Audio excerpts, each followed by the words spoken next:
बिस्मिल्लाहिर्रहमानिर्रहीम। अस्सलाम वालेकुम स्टूडेंट्स, क्या हाल है जी? कैसे हैं आप सब? उम्मीद करता हूँ आप सब खैरियत से होंगे। स्टूडेंट्स, मैं हूँ मोहम्मद इब्राहिम, आपके चैनल डायमेंशनल फिज़िक्स से। और प्यारे स्टूडेंट्स, आज हम डिस्कस करने वाले हैं क्लास 10th फिज़िक्स स्पेक्ट्रा की बेटा, जो आपकी न्यू बुक आई है जी, चैप्टर नंबर 10 स्टूडेंट्स हम डिस्कस कर रहे थे। और आज का बेटा हमारा टॉपिक है कंस्ट्रक्टेड रिस्पांस क्वेश्चंस। मार्क कर लें बेटा, आज का वीडियो लेक्चर आपके एग्जाम पॉइंट ऑफ व्यू से काफ़ी इंपॉर्टेंट है।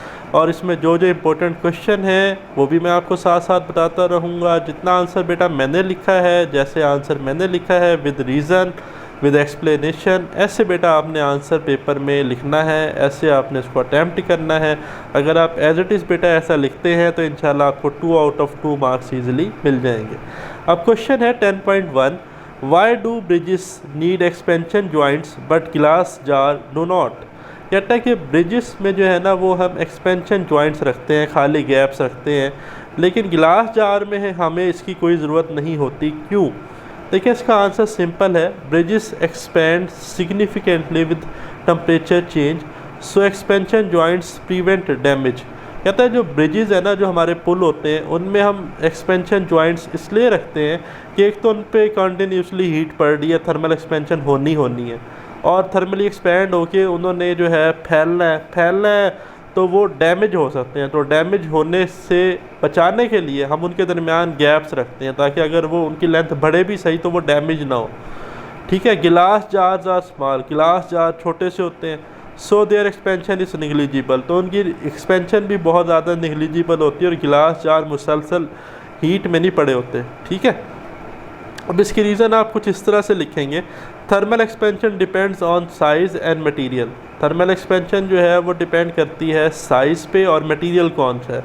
Large structures like bridges expand more and develop stress. मैंने यही कहा था ना कि जो आपके पास ब्रिज है, बहुत बड़े पुल, वो तो बहुत ज़्यादा एक्सपेंड होते हैं, बड़े बड़े स्ट्रक्चर हैं। ठीक है, तो वो स्ट्रेस पैदा कर सकते हैं। Expansion joints allow safe movement. अब एक्सपेंशन जॉइंट गैप रखने की वजह से उनकी मूवमेंट बड़ी सेफ होती है। एंड प्रिवेंट क्रैकिंग, क्रैकिंग से वो बच जाते हैं। ठीक है, हादसा से हम लोग बच जाते हैं। Small objects like jars do not need such adjustment, तो जो छोटे जार्स हैं उनके लिए इस तरह की कोई एडजस्टमेंट की हमें ज़रूरत नहीं है। फिर बेटा क्वेश्चन है 10.2, if one liquid heats faster than another what does it show. कहता है अगर एक लिक्विड ज़्यादा जल्दी हीट अप हो जाता है, दूसरा लेट होता है, तो हमें क्या बताता है? एक्चुअली ये होता है डिफरेंट स्पेसिफिक हीट कैपेसिटी की वजह से।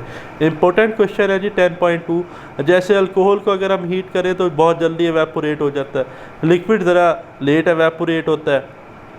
लिक्विड की स्पेसिफिक, वाटर की जो स्पेसिफिक हीट कैपेसिटी है, लिक्विड में कह रहा हूँ, वाटर की स्पेसिफिक हीट कैपेसिटी ज़्यादा है, 4200 जॉल पर केजी पर केल्विन है। ठीक है, तो वाटर को हम एज ए कूलेंट इस्तेमाल करते हैं, बहुत ज़्यादा significant amount of heat water store कर सकता है बनिस्बत बाकी लिक्विड्स के। ठीक है, तो दूसरे लिक्विड जो है वो ज़्यादा जल्दी हीट अप हो जाते हैं। तो the liquid that heats faster has lower specific heat capacity. जो लिक्विड जल्दी हीट अप हो जाता है वो कम हीट स्टोर करता है, तो उसकी कम स्पेसिफिक हीट कैपेसिटी है। रीज़न है specific heat capacity determines how much heat is needed. Specific heat capacity हमें क्या बताती है कि कितनी हीट मटेरियल को रिक्वायर्ड है, कि कितनी हीट वो अपने अंदर स्टोर कर सकता है। A lower value means less heat is required to raise temperature.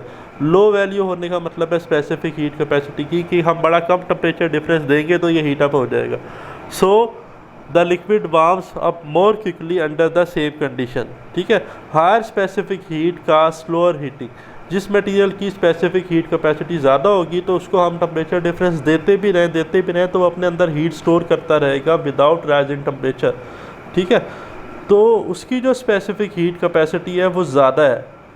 ठीक है, तो वो हीट भी ज़रा सुस्त होगा, क्योंकि हीट उसके अंदर एब्जॉर्ब होती रहेगी, स्टोर होती रहेगी, आप यूँ समझ लें। ठीक है, तो वाटर की जो स्पेसिफिक हीट कैपेसिटी है वो सबसे ज़्यादा है। फिर बेटा क्वेश्चन है 10.3, why does evaporation increase in dry air. Evaporation dry air में क्यों ज़्यादा होती है? देखिए, जो आपके पास मॉइस्चर एयर है ना, जिसमें नमी होती है, ह्यूमिडिटी होती है, उसमें जो आपके पास एयर है उसमें वाटर का लेवल बहुत ज़्यादा होता है। तो जो एवेपोरेशन के हायर एनर्जेटिक मालिक्यूल हैं, जो कि सराउंडिंग से हीट एब्जॉर्ब करके रिलीज़ होते हैं, ठीक है, तो वो जब बाहर जाते हैं तो उनके लिए कोई स्पेस नहीं होती एयर में, वाटर वेपर्स के लिए। लेकिन जो ड्राई एयर है ना, ड्राई एयर में जब वाटर वेपर लिक्विड से गैशियस फॉर्म में जाते हैं तो उनके लिए बहुत ज़्यादा स्पेस होती है, ठीक है। तो एक तो ये भी रीज़न है कि why does evaporation increase in dry air, dry air में एवेपोरेशन ज़्यादा होती है। तो आप लिखेंगे evaporation increases in dry air because it can absorb more vapour, ठीक है। ड्राई एयर जो है ना, ये ज़्यादा वाटर वेपर को क्या कर सकती है, एब्जॉर्ब कर सकती है as compare to moisture air. देखिए रीज़न है, dry air has low humidity, ठीक है। जो ड्राई एयर है इसमें लो ह्यूमिडिटी होती है एंड फ्यूअर वाटर मालिक्यूल्स, ठीक है। जो वाटर वेपर मालिक्यूल्स हैं बड़े कम हैं। This allow more liquid molecules to escape into the air. तो लिक्विड से जो भी बुखारात बन के निकलते हैं गैशियस फॉर्म में, वो ड्राई एयर उन्हें ईजिली एब्जॉर्ब कर लेती है। इन ह्यूमिड एयर जो ह्यूमिडिटी होती है आपके पास, हाई मॉइस्चर, ठीक है, evaporation slow down due to saturation, evaporation कम हो जाती है, ठीक है। Thus dry condition increase evaporation rate. तो जहाँ पर ड्राई एयर है वहाँ पर जो है आपके पास जो वाटर वेपर मालिक्यूल्स हैं उनका एब्जॉर्ब होने का चांस ज़्यादा है, तो वहाँ पर एवेपोरेशन ज़्यादा होती है। और जहाँ पर हाई ह्यूमिडिटी होती है, मतलब जहाँ पर मॉइस्चर ज़्यादा होता है, नमी ऑलरेडी से होती है, तो वहाँ पर उनके लिए जगह कम होती है, तो लो एब्जॉर्बिंग रेट होता है वाटर वेपर का हाई ह्यूमिडिटी में, और हाई आपके पास एब्जॉर्बिंग रेट होता है लो ह्यूमिडिटी में, ठीक है। फिर क्वेश्चन है जी 10.4, Y does ice not increase in temperature while melting. अब देखिए मेल्टिंग में हमने ना एक वर्ड पढ़ा था, लैटिन हीट ऑफ फियन, ठीक है। फियन मेल्टिंग को ही कहते हैं। लैटिन हीट ऑफ फियन क्या थी कि जब सॉलिड लिक्विड में चेंज होता है, ठीक है, तो वो विदाउट चेंज इन टेम्परेचर होता है। टेम्परेचर क्यों चेंज नहीं होता, मैंने आपको बताया था टेम्परेचर इसलिए चेंज नहीं होता, जो हीट हम दे रहे होते हैं ना, वो हीट जो है वो बॉन्ड्स को ब्रेक कर रही होती है, मालिक्यूल्स के दरमियान जो बॉन्ड्स होते हैं उन्हें तोड़ती है। मालिक्यूल्स या एटम्स को ऑसिलेट नहीं करवाती, वाइब्रेट नहीं करवाती, ठीक है, जिस वजह से टेम्परेचर नहीं बढ़ता। आपके पास टेम्परेचर है वो सेम रहता है, ठीक है। फॉर एग्जांपल 0 डिग्री सेल्सियस पे आइस मेल्ट होना शुरू हुई, तो जब तक वो लिक्विड नहीं बन गई वो टेम्परेचर 0 डिग्री सेल्सियस ही रहा, ठीक है। The heat supplied it use to change the state not to raise the temperature. देखिए आंसर में मैंने लिखा है जो हीट हम सप्लाई करते हैं ना वो स्टेट को चेंज करती है, लाइक सॉलिड को लिक्विड में कन्वर्ट करेगी, बट टेम्परेचर में चेंज नहीं लाएगी, नॉट राइज टेम्परेचर, ठीक है।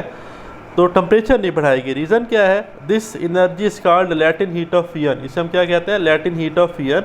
It is use to break intermolecular forces in ice. तो जो आपके पास इंटरमालिकुलर फोर्सेज हैं या जो बॉन्ड है ना उसको तोड़ती है ये। The structure change from solid to liquid, structure change हो जाता है सॉलिड से लिक्विड में। Temperature remain constant until melting it's complete. तो जब आइस मेल्ट हो गई, अब वो सॉलिड से वाटर फॉर्म में आ गई, ठीक है जी, वो पहले थी आइस फॉर्म में, अब वो लिक्विड फॉर्म में है, तो अभी भी टेम्परेचर उसका कितना है, 0 डिग्री सेल्सियस। क्यों, due to latent heat of fusion, ठीक है। फिर बेटा नेक्स्ट क्वेश्चन है, why do transmission wires sag in summer, ठीक है जी। अब कहता है जो ट्रांसमिशन वायर है ना ये समर के अंदर सेग क्यों हो जाती हैं, ठीक है। तो इसकी रीज़न है thermal expansion. Transmission wire expand in summer due to heat. आपको पता है ना कि हीट होने की वजह से थर्मल एक्सपेंशन होती है, लेंथ में इजाफा होता है, ठीक है, काजिंग देम टू सेग। अब उनकी लेंथ क्या हो जाती है, बढ़ जाती है। लेंथ बढ़ने से जो है ना वो फैल जाती है, मतलब एक ख़ास पैटर्न में नहीं रहती, डिसऑर्डर में आ जाती हैं, ठीक है। अब इसकी एग्जांपल है metal expand when temperature increases. Metal जो है वो एक्सपैंड करता है थर्मली जब टेम्परेचर इंक्रीज होता है। This increase the length of the wire, इस वजह से जो है आपके पास लेंथ ऑफ वायर बढ़ जाती है। Larger wires become loose and sag downward, ठीक है, तो वो लटकना शुरू हो जाती हैं। एक तो वो लूज़ होना शुरू हो जाती हैं, स्ट्रेट नहीं रहती बिल्कुल, और उनमें ना उनकी शेप जो है वो कर्व होना शुरू हो जाती है, ठीक है। सेक कहते हैं कर्व हो जाना, डाउनवर्ड, ठीक है। In winter contraction makes them Titan again. लेकिन जो ही सर्दियाँ आती हैं तो जो उनमें लूज फिटिंग प्रोड्यूस हुई थी वो दोबारा कंट्रैक्शन की वजह से ठीक हो जाती हैं, ठीक है। तो थर्मल एक्सपेंशन की वजह से समर में लूजिंग होती है और विंटर में कंट्रैक्शन की वजह से आपके पास टाइटनिंग होती है। तो ये था प्यारे स्टूडेंट्स हमारा आज का वीडियो लेक्चर। जिस तरह से मैंने आंसर्स को लिखा है, इंशाल्लाह अगर आप इतने इतने आंसर लिखते हैं तो आपको full out of full marks मिल जाएंगे। लेक्चर को तवज्जो से नोट डाउन कर लें। मैं आपको कहूँगा कि आप अपने नोट्स खुद बना लें और इंशाल्लाह वेरी सून जैसे ही मैं इन टॉपिक्स को कंप्लीट करूँगा तो ये फ़ाइल भी मैं आपको शेयर कर दूँगा। लिंक आपको इसका डिस्क्रिप्शन में मिल जाएगा गूगल ड्राइव में। ठीक है, तो ये था प्यारे स्टूडेंट्स हमारा आज का वीडियो लेक्चर पसंद आया तो बेल आइकन को लाजमी प्रेस कीजिएगा। अल्लाह ताला आपको बरकत और कामयाबी अता फरमाए। अपना ख्याल रखिएगा। खुदा हाफिज़।